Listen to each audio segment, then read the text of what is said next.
अगर मैं आपसे कहूँ कि दो लोग हर महीने 5,000 की बिल्कुल एक जैसी एसआईपी करते हैं, दोनों 20 साल तक पैसे निवेश करते हैं, लेकिन आखिर में एक व्यक्ति के पास दूसरे से 10-20 लाख से ज़्यादा कॉर्पस बन जाता है, तो क्या आप यकीन करेंगे? ज़्यादातर लोग कहते हैं, अरे भाई एसआईपी भी वही है, अमाउंट भी वही है, टाइम भी वही है, फिर फ़र्क कैसे आ सकता है?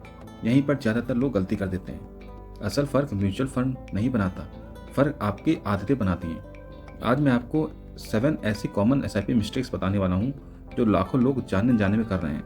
हो सकता है इनमें से 2-3 गलतियाँ आप भी कर रहे हो। अगर आपने आज ये गलतियाँ समझ ली तो आने वाले 15-20 साल में आपका रिटर्न लाखों रुपए बेहतर हो सकता है। दोस्तों, ये वीडियो सिर्फ मैं एजुकेशन पर्पज़ के लिए बना रहा हूँ, ये कोई इन्वेस्टमेंट एडवाइस नहीं है।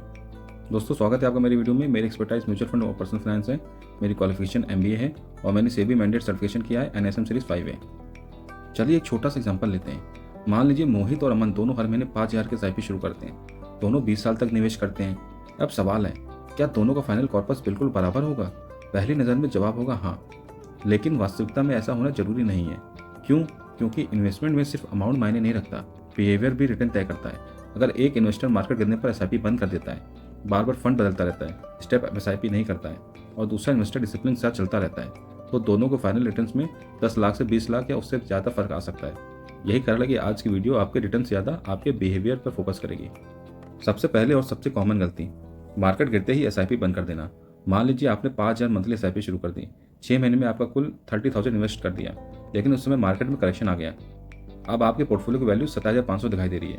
अब ज़्यादातर लोग क्या सोचते हैं, यार 2,500 लॉस हो गया, इससे अच्छा एसआईपी बंद कर देता हूँ। यही सबसे बड़ी गलती हो जाती है। दोस्तों, 6 महीने किसी भी इक्विटी म्यूचुअल फंड को जज करने के लिए बहुत छोटा समय होता है। कम से कम 4-5 साल का समय देना चाहिए।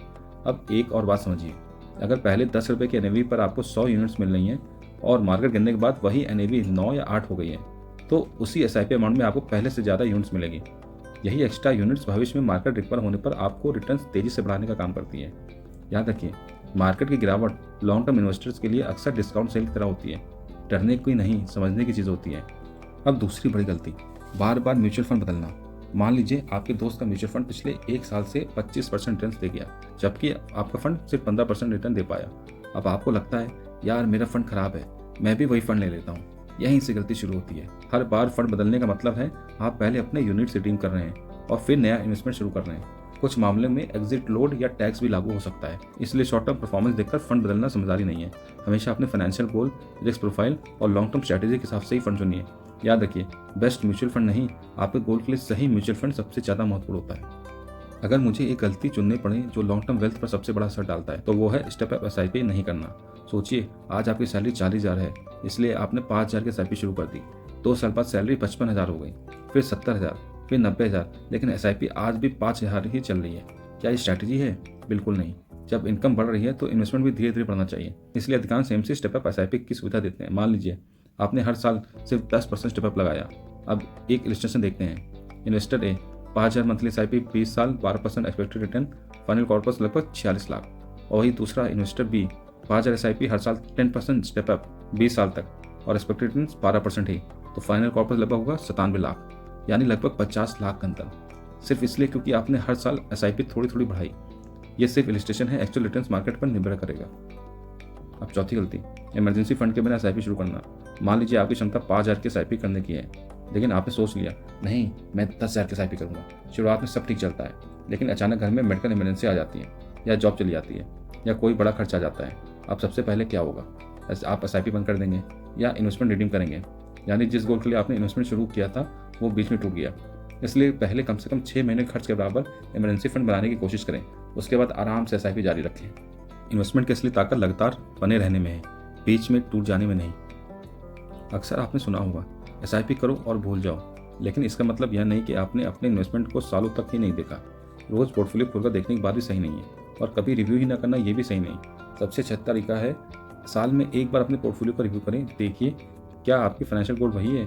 क्या फंड अपनी कैटेगरी के हिसाब से ठीक प्रदर्शन कर रहा है? क्या एसेट एलोकेशन बदलने की जरूरत है? याद रखिए, इन्वेस्टमेंट में इमोशन नहीं, रिव्यू होना चाहिए। अब आते हैं छठी गलती पर, सिर्फ रिटर्न देख के म्यूचुअल फंड चुन लेना।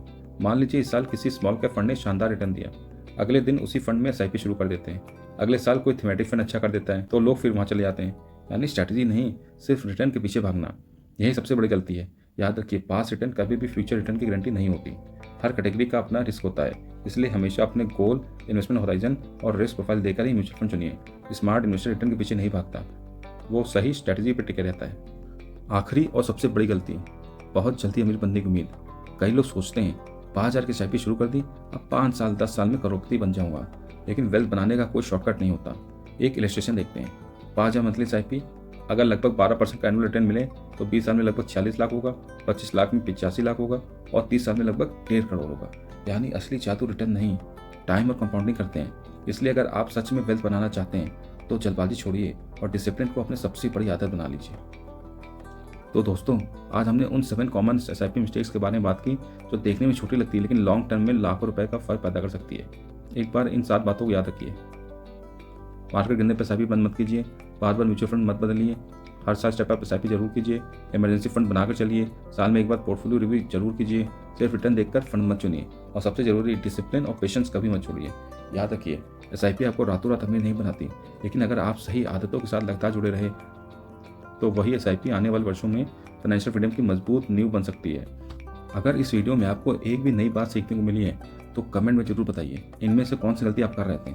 वीडियो पसंद आए तो लाइक करिएगा और अपने दोस्तों परिवार के साथ शेयर जरूर करिएगा। और ऐसी आसान भाषा में म्यूचुअल फंड, फाइनेंस और इन्वेस्टमेंट की जानकारी के लिए चैनल को सब्सक्राइब करना मत भूलिएगा। मिलते हैं आपसे अगले वीडियो में। Thank you.